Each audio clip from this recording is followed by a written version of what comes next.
Salve, salam jumpa kembali dengan saya Romo Adnan di dalam channel ini. Semoga Bapak Ibu Saudara-saudari dalam keadaan sehat walafiat. Di pagi hari yang indah ini saya akan menyuguhkan renungan yang saya bawakan ini. Semoga berguna untukmu sekalian. Jangan lupa tetap dukung channel ini dengan cara like, komen, subscribe, dan bagikan juga dengan teman-teman kalian. Selamat menonton, selamat berefleksi. Tuhan sertamu dan sertamu juga. Inilah Injil Yesus Kristus menurut Matius. Dimuliakanlah Tuhan. Injil Matius bab 7 ayat 6 dilanjutkan ayat 12 sampai 14. Dalam khotbah di bukit, Yesus berkata, "Janganlah kamu memberikan barang yang kudus kepada anjing, dan janganlah kamu melemparkan mutiaramu kepada babi, supaya jangan diinjak-injak dengan kakinya, lalu babi itu berbalik mengoyak kamu. Segala sesuatu yang kamu kehendaki diperbuat orang kepadamu, perbuatlah demikian juga kepada mereka. Itulah isi seluruh hukum Taurat dan kitab para nabi. Masuklah melalui pintu yang sempit itu, karena lebarlah pintu dan luaslah jalan yang menuju kebinasaan, dan banyak orang telah masuk melalui pintu dan jalan itu.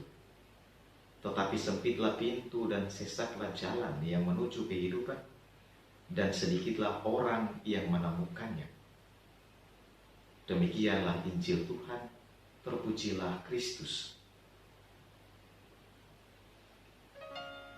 Bapak Ibu Saudara-saudari yang terkasih di dalam Kristus, perjalanan hidup ini penuh dengan liku-liku. Ada jalan yang terjal, curam, mendaki, dan kadang penuh dengan onak duri. Meski demikian, kita tidak boleh menyerah atau berhenti di tengah jalan sebelum tujuan tercapai. Untuk mencapai keberhasilan, ada jalan yang mestinya ditempuh. Tentunya kita tidak boleh asal melangkah.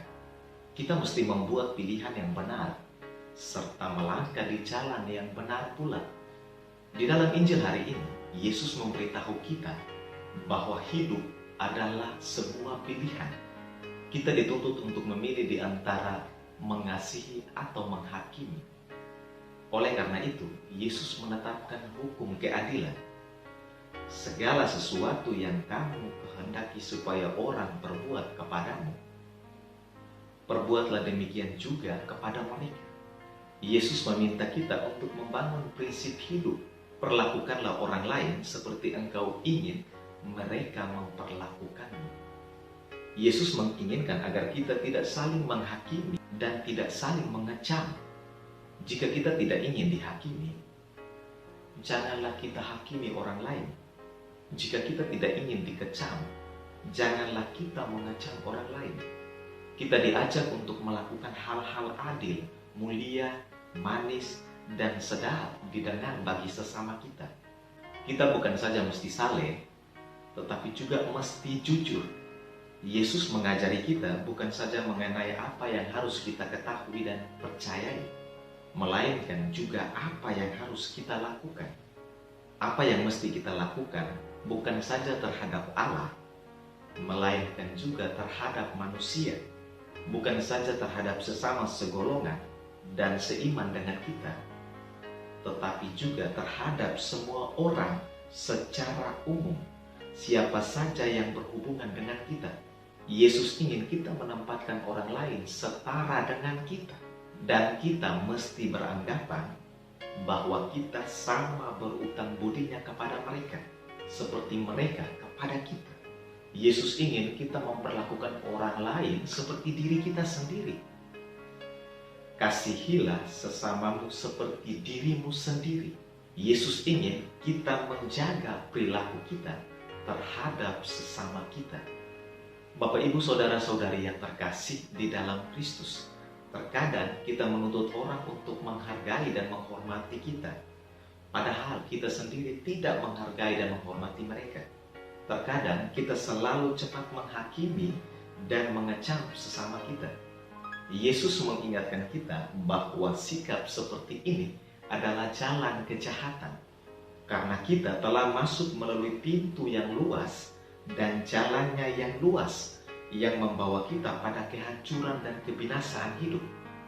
Yesus meminta kita untuk memasuki pintu yang sempit dan berjalan di jalan yang sesat. Yesus ingin kita berada di jalan kebaikan.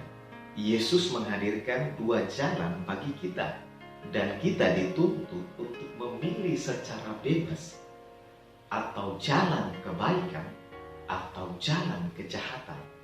Jalan kebaikan adalah jalan yang semakin mendekatkan kita dengan Allah, sedangkan jalan kejahatan adalah jalan yang semakin menjauhkan kita dari hadirat Allah. Jalan kebaikan membawa orang kepada kehidupan, sedangkan jalan kejahatan membawa orang kepada kebinasaan. Jalan kebaikan membawa orang kepada kekudusan, sedangkan jalan kejahatan membawa orang kepada dosa. Yesus memberitahu kita dengan jujur bahwa hanya ada dua jalan, yakni yang benar dan yang salah, yang baik dan yang jahat, jalan menuju surga dan jalan menuju neraka. Kita semua sedang berjalan di salah satu jalan itu, dan kita masing-masing tahu jalan mana yang sedang kita tapaki.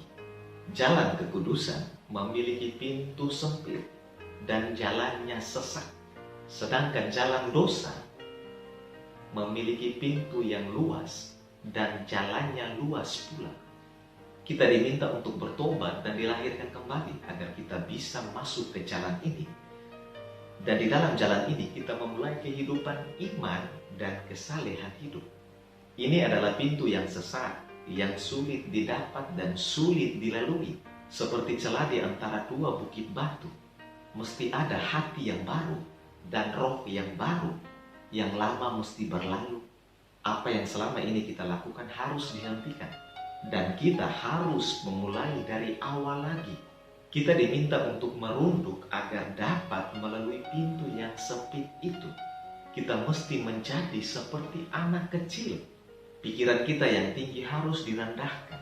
Kita mesti rela meninggalkan semuanya demi kepentingan kita di dalam Kristus. Walaupun pintunya sempit dan jalannya sesat, tapi pintu dan jalan itu tidak tertutup atau terkunci bagi kita, tetapi selalu terbuka bagi kita. Bapak, Ibu, saudara-saudari yang terkasih di dalam Kristus, Tuhan meminta kita untuk berjuang, bergumul, dan bersusah payah agar dapat memasuki pintu yang sempit itu dan dapat melewati jalan yang sesat itu. Artinya, tidak gampang. Kita mesti mengalami banyak sengsara, derita, karena jalan itu adalah jalan yang penuh penderitaan. Mungkin kita sudah merasa cukup puas dengan keadaan kita sekarang dan tidak merasa perlu untuk mengubah jalan hidup kita. Mungkin juga kita telah melihat jalan itu, tetapi kita malah menghindarinya karena pintunya sempit dan jalannya sesat. Saat ini banyak orang sedang mencari-cari jalan demi mendapatkan kebahagiaan di dalam hidupnya. Tidak sedikit orang yang salah memilih jalan yang pada akhirnya mengalami kehancuran.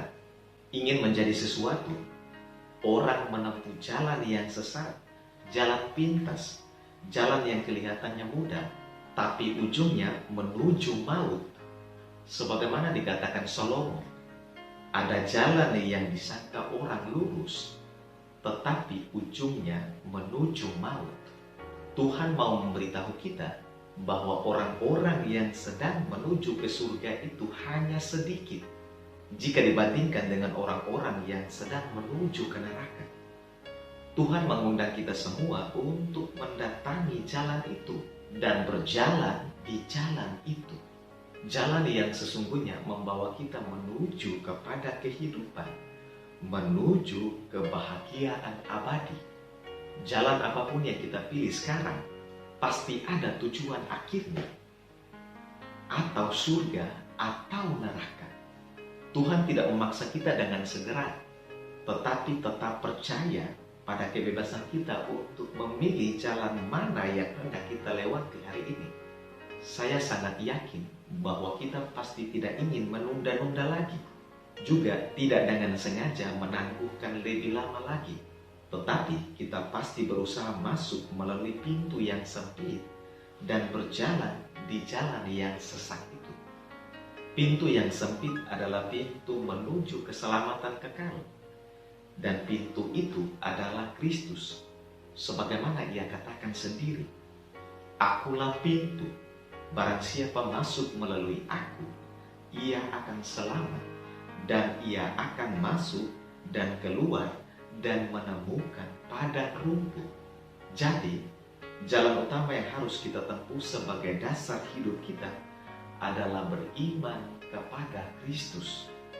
Yang pastinya kita tidak dapat masuk ke pintu yang sempit itu ataupun terus melangkah di jalan yang sesak itu tanpa bantuan rahmat Allah. Marilah kita memohon rahmat Allah agar memampukan kita untuk masuk melalui pintu yang sempit itu dan mampu melangkah di jalan yang sesak itu. Amin. Selamat pagi dan selamat berkarya. Salve. Tuhan memberkatimu sekalian.